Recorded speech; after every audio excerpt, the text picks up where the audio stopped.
안녕하십니까? 저는 여러분과 동시대를 살아가면서 희망을 가지고 있고 그러면서도 고통을 함께 나누면서 방송을 하는 코인 노마드입니다. Welcome back to my channel. This is 코인 노마드. 월스트리트 실버가 영국 슈퍼마켓에서 대파를 올렸습니다. 작년까지만 해도 리플의 긍정적인 소식의 상당수는 영국에서 나왔고 유럽, 영국에 대한 관심이 적었습니다. 하지만 이제는 러시아 전쟁 이후 국제금융 위기가 시작된 후 관심이 높아지고 있는데 영국의 슈퍼마켓에서 이제 종종 베스트 비포 유효기간 제조 날짜를 신선식품에 표시하지 않는다고 합니다. 폐기하기 전에 누군가 걸리는 고객에게 팔겠다는 뜻입니다. 그만큼 물가가 오르고 물량을 구하기가 힘들다는 뜻입니다. 정상적인 시대에 살고 있지 않습니다. 바이든 중간 선거가 한 달 앞으로 왔는데 고물가를 잡기 위해 강달러는 일단 한 달 동안은 고수할 것으로 보입니다. 중국, 러시아, 오펙 그리고 사우디까지 계속 몰아붙일 것으로 보입니다. 이번 선거에서 바이든이 진다면 민주당도 끝이고 바이든도 끝인 것입니다. 조기 레임덕이 올 것이고 문제 많은 바이든은 큰 코너에 몰리게 될 것입니다. 그렇기 때문에 바이든의 친 크립토 한 방을 기대해 보겠습니다. 헤지펀드 매니저이자 아크 투자 설립자인 캐서린 우드, 아크 웹사이트 게시물에 10월 10일 글을 올렸습니다. 캐서린 우드라고 나와 있죠. 여기에 보면 연준이 고용과 인플레이션 헤드라인이라는 두 가지 변수를 기반으로 결정 내리는 것 같다라고 말하고 있습니다. 연준이 금리 인상의 정책 오류를 만들고 있다. 계속 금리를 빅스텝으로 3번, 곧 4번도 될 수 있습니다. 0.75를 4번이나 인상을 한다는 것은 말도 안 되는 것이다. 다음에 어떻게 될지 모르지만 올해 2번이 남은 것으로 계획이 되어 있습니다. 두 가지 모두 후행 지표를 보고 만장일치로 계속 금리 인상으로 한 연준 결정에 의문을 제기한다고 말합니다. 강달러를 만들어서 인플레이션을 개도국뿐만이 아니라 이제는 준기축국에까지 판매하고 있는 것이죠. 상품 가격이 미래에 대한 더 나은 지표라고 캐시 우드는 그렇게 말하고 있습니다. 상품 가격은 선행 지표이며 처리 단계의 업스트림입니다. 식품과 에너지를 제외한 대부분 원자재 가격은 고점을 찍고 전년 대비 하락을 하고 있습니다.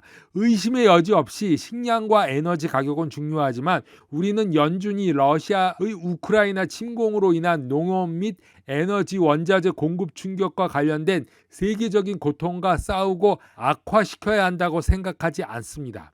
그러면서 한 자릿수 매출에도 불구하고 월마트와 타켓의 재고는 최근 분기 25%, 36% 증가했고 최근 나이키 분기 실적도 재고 불균형이 악화되었다고 언급하고 있습니다. 자, 이 말은 인플레이션보다 캐시 우드는 지금 디플레이션을 걱정하고 있고 계속 인플레이션을 잡는다고 하면서 금리를 계속 올리면서 강달러를 만들어서 다른 개도국들을 무너뜨리는 이런 행위는 한번 의심해 볼만 하다라고 아크 인베스트 홈페이지에 직접 글을 올리는 것입니다.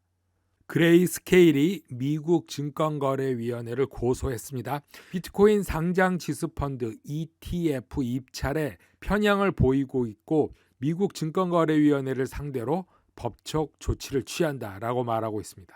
제출 서류를 보면은 무려 100장에 가까운 자세한 내용으로 10월 11일 날 제출된 것으로 나와 있습니다. 그레이스케일 제출 서류에는 BTC 선물 ETF는 허용하지만 ETF 현물을 허용하지 않는 것이 SEC 입장이 일관되지 않다라고 나와 있습니다. SEC가 비트코인 선물 ETF를 승인할 수 있다면 표면상 동일한 위험을 수반하는 현물 시장도 승인할 수 있다고 합니다. SEC 거부 이유는 보통 벤처가 너무 위험하다고 판단하여 거부했다 이렇게 나와 있습니다. 그러나 불과 몇 달 전에 SEC는 ETP가 사기에 취약할 만큼 위험을 나타내지 않는다는 사실이 발견된 후 비트코인 선물을 자산으로 보유하는 ETP 거래소 거래 상품에 대한 두 가지 별도의 제한을 승인했습니다. 그러나 비트코인 선물의 가격은 비트코인의 현물 가격과 마찬가지로 사기 및 조작의 위험이 있다고 말하고 있습니다. 비트코인 선물은 미래 비트코인 현물 가격에 대한 시장의 예측을 나타내고 비트코인 현물과 선물 시장의 가격은 99% 일치하기 때문이라고 나타내고 있습니다. SEC가 결론 지은 바와 같이 비트코인 선물 ETF가 사기 및 조작을 허용할 수 없을 정도로 높은 위험을 제기하지 않는다면 비트코인 선물과 현물 모두 ETP에서 위험을 발견하지 못한다는 이론이 나온다고 그레이스케일은 말하고 있습니다. 이번 사건으로서 과연 SEC가 어떻게 나오는지 한번 지켜봐야 될 것 같습니다. 미국 디지털 자산 거래 플랫폼 코인베이스가 싱가포르에서 운영할 수 있는 라이센스를 획득했다고 발표하고 있습니다. 싱가포르 통화청 MAS가 디지털 지분 토큰 제품 및 서비스를 제공하기 위해서 암호화폐 거래소 규제를 승인했다고 밝혔습니다. 중앙은행이자 금융규제 기관인 싱가포르 통화당국은 디지털 지불 토큰을 물리적 형태가 없고 일반적으로 블록체인 기술을 사용해서 유지되는 가치의 디지털로 정의를 했습니다.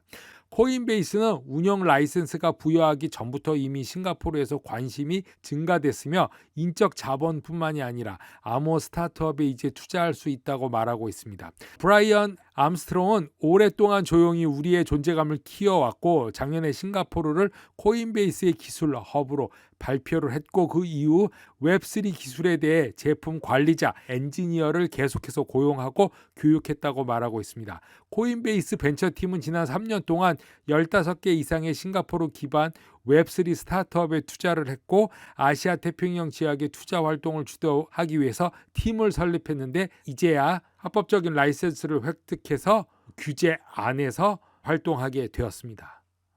코인 노마드 오늘은 여기까지 하겠습니다. 감사합니다.